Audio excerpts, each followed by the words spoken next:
وعليك السلام. اعوذ باللہ من الشیطان الرجیم. بسم اللہ الرحمن الرحیم. اللہم صل علی محمد وعلی آل محمد کما صلیت علی ابراہیم وعلی آل ابراہیم انک حمید مجید. اللہم بارک علی محمد وعلی آل محمد کما بارکت علی ابراہیم وعلی آل ابراہیم انک حمید مجید. عن ابی ہریرۃ رضی اللہ عنہ قال قال رسول اللہ صلی اللہ علیہ وسلم اظلکم شہرکم ھذا بمحلوف رسول اللہ صلی اللہ علیہ وسلم ما مر بالمسلمین شہر خیر لہم منہ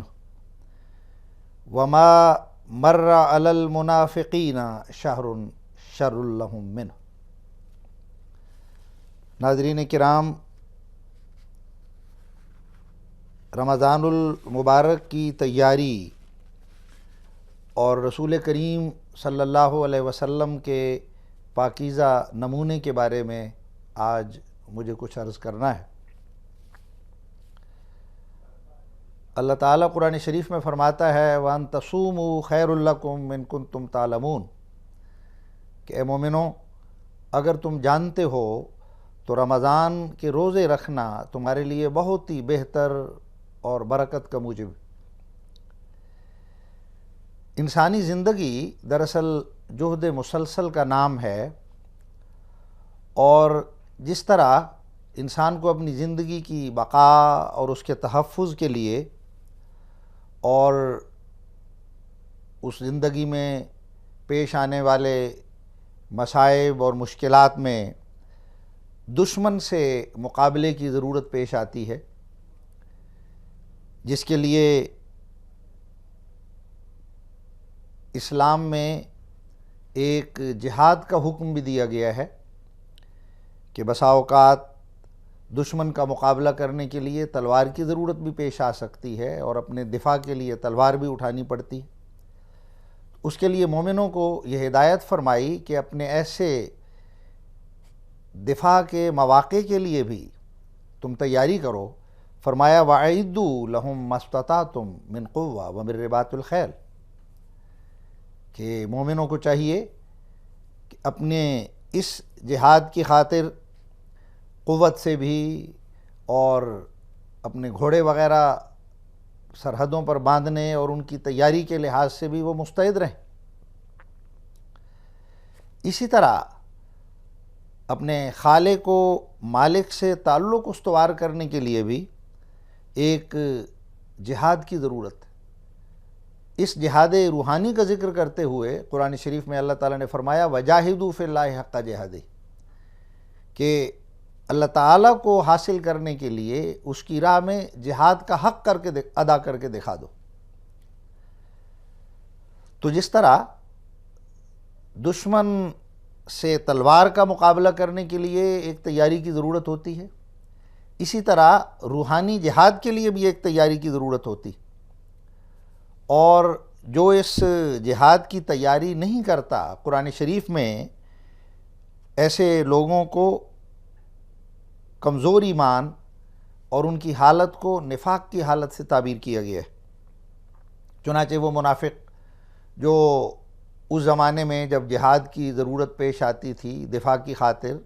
مسلمانوں اور اسلام کے دفاع کے لیے، جب اسلام پر حملے ہو رہے تھے تو آ کر اجازتیں طلب کرتے تھے کہ ہمیں اجازت دی جائے اور جہاد سے رخصت دی جائے. تو اس موقع پر قرآن شریف نے اس بات کا اعلان فرمایا ہے کہ دراصل جہاد میں شامل ہونے کے لیے ان کی نیت ہی نہیں تھی. فرمایا لو ارادوا الخروج لأعدوا له عدۃ اگر واقعتاً یہ جہاد کے لیے جانا چاہتے تھے اور کوئی عذر پیش آ گیا اور اس کے لیے اجازت اور رخصت طلب کر رہے ہیں تو پھر پہلے یہ جہاد کی تیاری تو کرتے. یہ تو شروع سے ہی بدنیت تھے، ان کے ارادے ہی نہیں تھے جہاد پر جانے کے، اس لیے اب تک اس سستی میں رہے اور جب وہ موقع آ گیا تو ظاہرداری کے لیے اور یہ دکھانے کے لیے کہ ہم تو تیار تھے وہ اجازتیں اور رخصتیں لینے لگ گئے۔ تو پتہ چلا کہ جتنا اہم کام ہو اور ضرورت ہو اور سامنے جو ذمہ داری درپیش ہوتی ہے انسان کے، اس کے لیے اتنی ہی بڑی تیاری کی ضرورت ہوتی۔ رمضان کا مبارک مہینہ جو روحانیت کا موسم بہار ہے، اور جیسے کسی نے کہا کہ رسید مجدہ کے ایام نو بہار آمد، یہ خوشخبری ملی ہے کہ یہ ایام نو بہار آنے کو ہیں، تو ایسے موقع پر انسان اس کے لیے تیاری کرتا ہے۔ اور رمضان کا مہینہ جسمانی اور روحانی صحت کے لیے ایک بابرکت جہاد کا مہینہ ہے، جس کے لیے ذہنی اور جسمانی تیاری کی ضرورت ہوتی۔ ذہنی تیاری کا تو یہ مطلب ہے کہ انسان ایک عزم کرتا ہے، ارادہ کرتا ہے کہ ایک مجاہدے کا مہینہ آ رہا ہے، میں نے اس میں روزے رکھنے ہیں، اس کی عبادات کرنی ہے، ایک نیت باندھتا ہے، پھر اللہ تعالیٰ اس نیت میں برکت عطا کرتا ہے۔ اور عملی تیاری کی یہ ضرورت ہوتی ہے کہ رمضان کے لیے بر وقت اٹھنا ہے تو ظاہر ہے وقت پر سونا ہوگا، پھر سحری پر اٹھنا ہے، سحری کھانے کا انتظام اور بندوبست کرنا ہوگا، افطاری کے لیے انتظام کرنا ہوگا، کیونکہ ان ایام میں جو کھانا پینا ہے وہ بھی محض خدا تعالیٰ کی ذات کے لیے وقف ہو کر رہ جاتا ہے۔ تو یہ تمام تیاریاں ہیں جو انسان کو کرنی ہوتی ہیں، اور ایک جو مومن ہے رمضان کی آمد پر اس کی یہی حالت ہوتی ہے جیسے موسم بہار آ گیا ہو، جس میں شگوفے پھوٹتے اور پھول ہر طرح کی بہار دکھاتے ہیں۔ تو ایک مومن بھی ان ایام میں روحانیت کے اس موسم بہار میں اپنے جوبن پر ہوتا ہے اور بہار دکھا رہا ہوتا ہے۔ یہی وہ مضمون اس حدیث میں بیان ہوا جو حضرت ابو ہریرہ رضی اللہ عنہ کی روایت میں نے آپ کے سامنے پیش کی، جو بیان کرتے ہیں کہ ایک دفعہ رمضان کی آمد کے موقع پر حضرت صلی اللہ علیہ وسلم نے ہمیں مخاطب کرتے ہوئے فرمایا کہ تمہارے پاس ایک ایسا مہینہ سایہ فگن ہوا ہے کہ رسول اللہ صلی اللہ علیہ وسلم کی اس خدا کی قسم جس کی وہ قسم کھا کر یہ بات بیان کر رہے ہیں کہ مسلمانوں پر کوئی بھی مہینہ اس مہینے سے بہتر نہیں آتا، اور رسول اللہ صلی اللہ علیہ وسلم خدا تعالیٰ کی قسم کھا کر یہ بات بیان فرماتے ہیں کہ منافقوں پر اس مہینے سے برا اور کوئی مہینہ نہیں آتا جس کو وہ اپنے لیے بوجھ سمجھتے۔ فرمایا کہ اللہ تعالیٰ مومنوں کے لیے ان کے اجر اور اس کے نوافل قبل اس کے کہ یہ مہینہ آئے اور داخل ہو پہلے سے لکھ دیتا ہے، اور یہ اس لیے ہے کہ مومن اس مہینے کی ایک تیاری کرتا ہے، اور وہ عبادت کے لیے ایک قوت لا یموت کے اوپر گزارا کرتے ہوئے کچھ تھوڑا سا سحری صبح کو کھا لی، کچھ زندہ رہنے کی خاطر شام کو کھانا کھا لیا، صرف اس لیے وہ کھانا یا خوراک لے رہا ہوتا ہے کہ وہ خدا تعالیٰ کی عبادت کرے گا، اس کا کھانا پینا بھی عبادت میں شامل ہو جاتا ہے۔ تو یہ ایک ایسا مہینہ بن جاتا ہے جو مومن کے لیے تو بسا غنیمت ہے، وہ گویا روحانیت کے مال غنیمت لوٹ رہا ہوتا ہے، جبکہ کافر اس میں عمل میں کوتاہی کرتا، اپنی بدعملی کو ظاہر کرتا، اور گویا خدا تعالیٰ کے ساتھ بھی ایک دھوکہ دہی کا معاملہ کر رہا ہوتا ہے۔ رمضان کی آمد کے بارے میں ہمارے پیارے آقا و مولا حضرت محمد مصطفیٰ صلی اللہ علیہ وسلم اور آپ کے پاکیزہ نمونے کو دیکھ کر صحابہ کا نمونہ کیا ہوا کرتا تھا۔ بہت ہی عمدہ اور پاکیزہ شوق سے بھرے وہ نمونے ہیں جو ہمیں نظر آتے ہیں۔ پہلی بات یہ نظر آتی ہے کہ گزشتہ رمضان کے جو قضا شدہ روزے ہوا کرتے تھے، رمضان کی آمد سے پہلے پہلے ان قرضوں کو اتارنے کی کوشش ہوا کرتی تھی، اور رمضان سے پہلے مہینہ جو شعبان کا ہے اس میں یہ کوشش ہوتی تھی کہ گزشتہ تمام قرضے چکا دیے جائیں۔ گزشتہ رمضان کے اگر کوئی فوت شدہ روزے رہتے ہیں یا کسی وجہ سے کوئی روزہ رہ گیا تھا اسے ادا کر دیا جائے۔ چنانچہ حضرت عائشہ رضی اللہ عنہ بیان فرماتی ہیں کہ سارا سال تو میں حضور صلی اللہ علیہ وسلم کی دیگر مصروفیات کی وجہ سے جو روزے رمضان کے اگر کوئی رہ گئے ہوتے تھے تو ان کی تیاری نہ کر پاتی تھی اور ادا نہ کر پاتی تھی، لیکن جب شعبان آتا تھا تو پھر اس ذمہ داری کا احساس ہوتا تھا کہ اب وہ تمام فوت شدہ روزے ادا کرنے ہیں، چنانچہ سب سے پہلی یہ ذمہ داری ہوا کرتی۔ پھر جس طرح فرض نمازوں سے پہلے بھی کچھ نوافل ہیں اور فرض رکعات جو ہوتی ہیں ان کے بعد بھی کچھ نوافل ہوا کرتے ہیں، یہ نوافل باڑ کی حیثیت رکھتے ہیں ایک باغ کے لیے، اور جس طرح باڑ حفاظت کرتی ہے باغ کی، بعین ہی اسی طرح نوافل فرض عبادتوں کی حفاظت کیا کرتے ہیں۔ حضرت صلی اللہ علیہ وسلم اس حوالے سے بھی رمضان کے فرض روزوں کی حفاظت کے لیے اس سے پہلے مہینے شعبان کے بھی روزے رکھا کرتے تھے اور اس کے بعد کے مہینے شوال کے روزے بھی رکھا کرتے تھے، اور اس بات کی تحریک فرماتے تھے، صحابہ کو بھی تحریک فرماتے تھے کہ کیا تم لوگوں نے اس مہینے یعنی شوال کے درمیانی روزے رکھے ہیں؟ اور ان کے پوچھنے پر آپ یہ بیان فرماتے تھے کہ یہ روزے شوال کے روزے ہیں اور پھر اس کے بعد کے مہینے، اس سے پہلے آنے والے مہینے شعبان کے روزے ہیں۔ حضرت ام سلمہ رضی اللہ عنہا بھی بیان فرماتی ہیں کہ ہم نے حضرت صلی اللہ علیہ وسلم کو سب سے زیادہ روزے رکھتے اگر دیکھا ہے تو وہ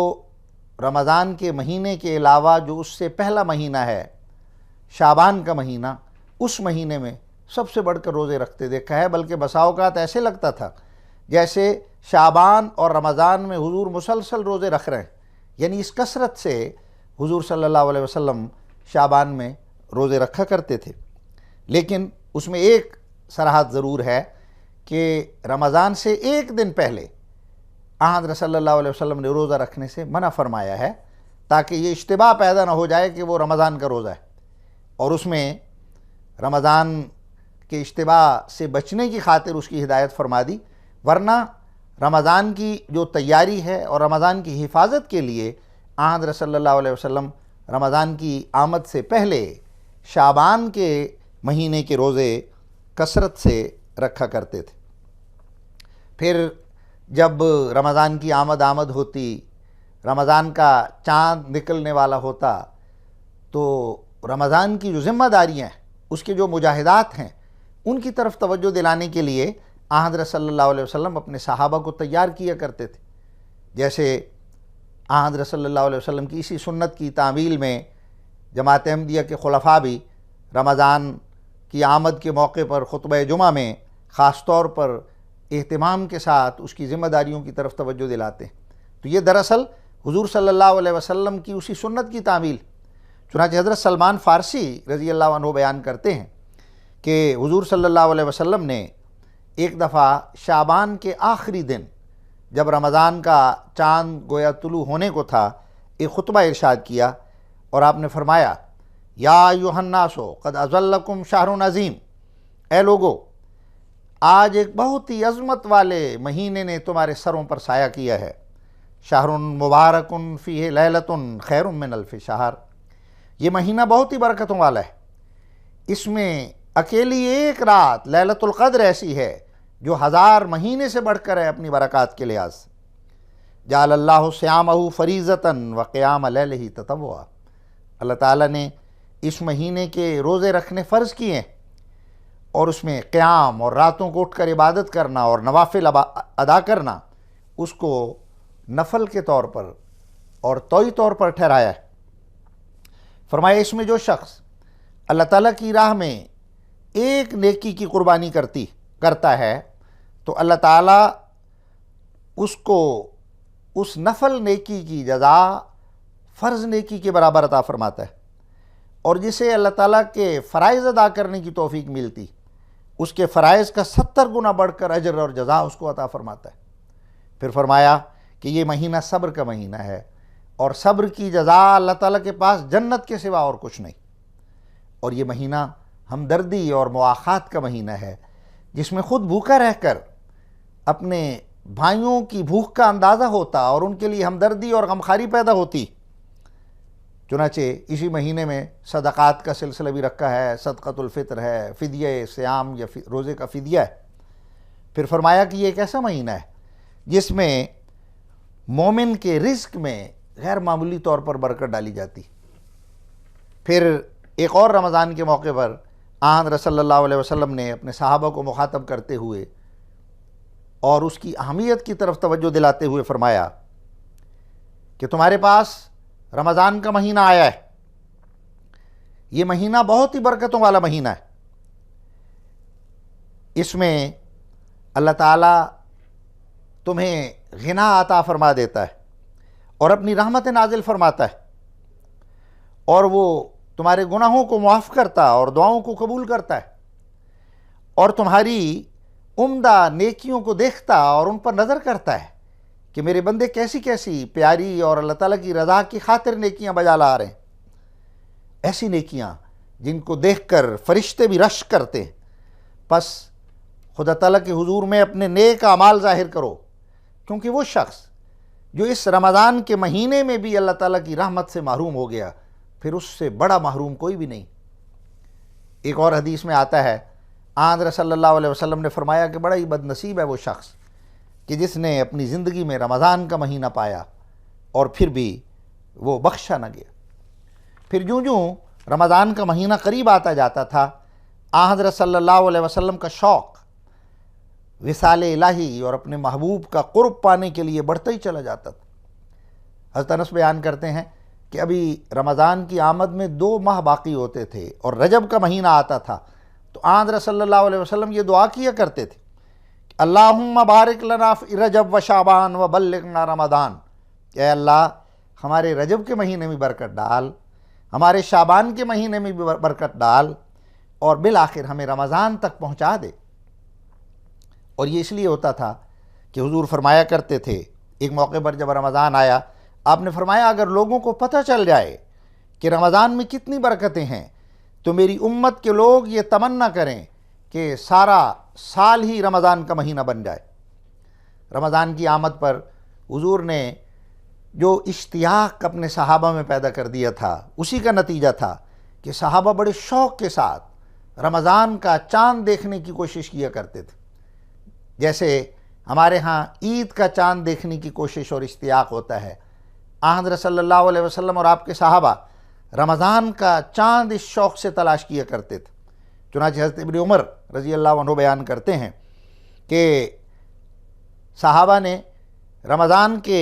چاند کو دیکھنے کے لیے بہت شوق سے اور انہماک سے کوششیں کیں، اور بالآخر جس کو چاند نظر آ گیا، اور فرماتے ہیں کہ مجھے بھی یہ سعادت ملی تو میں حضور صلی اللہ علیہ وسلم کی خدمت میں حاضر ہوا اور عرض کیا یا رسول اللہ میں نے رمضان کا چاند دیکھ لیا ہے۔ حضور صلی اللہ علیہ وسلم نے فرمایا تو پھر روزہ رکھو اور لوگوں میں بھی اعلان کر دو کہ کل سے رمضان کا مہینہ شروع ہو چکا ہے یا ہو رہا ہے، اور وہ اس کا روزہ رکھیں۔ حضرت عبداللہ بن عباس رضی اللہ عنہ بیان کرتے ہیں کہ ایک دفعہ ایک بدو آیا اور اس نے عرض کیا یا رسول اللہ میں نے رمضان کا چاند دیکھ لیا۔ آپ نے فرمایا کیا تم گواہی دیتے ہو کہ اللہ کے سوا کوئی معبود نہیں اور محمد صلی اللہ علیہ وسلم اس کے رسول ہیں، یعنی تم کلمہ گو ہو، مسلمان ہو؟ اس نے عرض کیا جی یا رسول اللہ۔ آپ نے فرمایا اے بلال لوگوں میں اعلان کر دو کہ کل سے وہ رمضان کا روزہ رکھے۔ رمضان کی آمد پر بھی حضرت صلی اللہ علیہ وسلم یہ دعا کیا کرتے تھے، اللہم احلہ علینا بالامن والایمان، اے اللہ اس رمضان کے مہینے کو امن اور ایمان کے ساتھ اور ایمان اور سلامتی کے ساتھ ہمارے اوپر طلوع کرنا، اور اسلام کی حالت میں یہ ہمارے اوپر رشد کا اور خیر کا اور برکت کا مہینہ بن کر آئے۔ یہی وہ دعا ہے جس کی طرف اس زمانے کے امام حضرت بانی جماعت احمدیہ مسیح موعود علیہ الصلاۃ والسلام نے بھی توجہ دلائی۔ آپ فرماتے ہیں ہر شے خدا سے ہی طلب کرنی چاہیے، وہ قادر مطلق ہے، چاہے تو ایک بیمار کو بھی روزے کی طاقت دے سکتا ہے، اور یہ خدا کے فضل سے ہوتا ہے۔ اس لیے کیا خوب کہ انسان دعا کرے کہ الہی یہ تیرا ایک مبارک مہینہ ہے، کیا معلوم آئندہ سال نصیب ہو کہ نہ، مجھے اس کی عبادت کی توفیق دے، تو خدا طاقت بخش دے گا۔ گویا وہی دعا ہے جو حضرت صلی اللہ علیہ وسلم بھی رمضان تک پہنچنے کی دعا کیا کرتے تھے، اے مولا ہمیں رمضان نصیب ہو جائے، ایک اور رمضان نصیب ہو جائے، اور وہ رمضان جب نصیب ہو جاتا تو پھر اس کی رحمتوں اور برکتوں کی حصول کی دعا ہوا کرتی۔ حضرت مسیح موعود علیہ السلام تو نفلی روزوں کے بارے میں بھی فرماتے ہیں کہ ایک دفعہ ایک کشف میں ایک بزرگ نے اس بات کی طرف توجہ دلائی کہ انوار سماوی کی پیشوائی کے لیے روزے رکھنا سنت خاندان نبوت ہے، اور حضور فرماتے ہیں جہاں تک فرضی روزے کی صورت ہے، آپ فرماتے ہیں کہ میری تو یہ حالت ہے کہ مرنے کے قریب ہو جاؤں تب روزہ چھوڑتا ہوں، طبیعت روزہ چھوڑنے کو نہیں چاہتی۔ یہ مبارک دن ہیں اور اللہ تعالیٰ کے فضل اور رحمت کے دن۔ سیدنا حضرت مسلم موعود رضی اللہ عنہ نے بھی رمضان کے حوالے سے اسی طرف توجہ دلائی کہ رمضان ایک خاص اہمیت رکھنے والا مہینہ ہے۔ جس شخص کے دل میں اسلام اور ایمان کی قدر ہوتی ہے، وہ اس مہینے کے آتے ہی اپنے دل میں ایک خاص حرکت اور اپنے جسم میں ایک خاص قسم کی کپاہٹ محسوس کیے بغیر نہیں رہ سکتا۔ کتنی صدیاں ہمارے اور محمد رسول اللہ صلی اللہ علیہ وسلم کے درمیان گزر جائیں، لیکن جس وقت رمضان کا مہینہ آتا ہے تو یوں معلوم ہوتا ہے کہ ان صدیوں اور سالوں کو اس مہینے نے لپاٹ کر چھوٹا کر کے رکھ دیا ہے۔ آخر میں سیدنا حضرت خلیفۃ المسیح الخامس ایدہ اللہ بنصر العزیز کے اس پیغام پر ختم کرتا ہوں۔ حضور فرماتے ہیں رمضان کا مہینہ ایسا مہینہ ہے جس میں ان قربانیوں کی وجہ سے جو بندہ خدا تعالیٰ کے لیے کرتا ہے ایک فیض خاص کا چشمہ بھی جاری فرما دیا۔ یہ دعاؤں کی قبولیت کا خاص مہینہ ہے، اور سب سے بڑی دعا جو ہمیں کرنی چاہیے وہ یہی ہے کہ اللہ تعالیٰ کا قرب تلاش کیا جائے۔